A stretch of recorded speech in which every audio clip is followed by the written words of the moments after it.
Ici, dans le hall de l'Institut français du Congo à Brazzaville, à travers un espace aménagé dans le cadre du forum des projets soutenus par l'Union européenne en République du Congo, des stands où l'on peut contempler des photos, des fascicules, des ouvrages et autres magazines sur l'Union européenne, tandis que d'autres illustrant les réalisations sur les activités génératrices des revenus de la vingtaine d'associations de la société civile congolaise bénéficiaires de l'aide de l'organisation européenne. Une cinquantaine de propositions qui nous sont faites.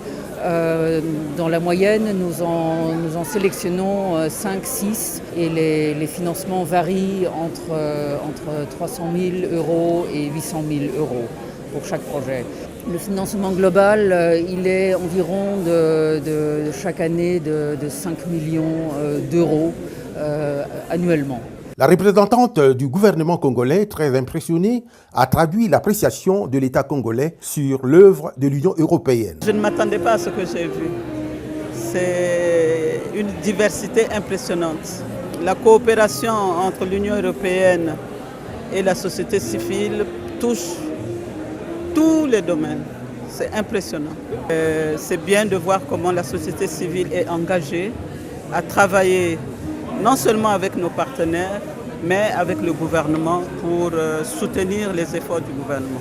4 groupes thématiques ont été aussi organisés afin d'intéresser et aider les associations à mieux comprendre comment monter les projets, comment introduire les requêtes et comment gérer les projets. Nous bénéficions de l'appui financier de l'Union européenne à une hauteur de 300 000 € sur une durée de 3 ans. Nous appuyons actuellement avec le financement de l'Union européenne la mairie de Dolisie à mettre en place un service de pré-collecte des déchets. Signalons que l'occasion a aussi permis aux Congolais de comprendre les actions de l'Union européenne qui accompagnent l'État congolais dans l'amélioration des conditions de vie de ses citoyens.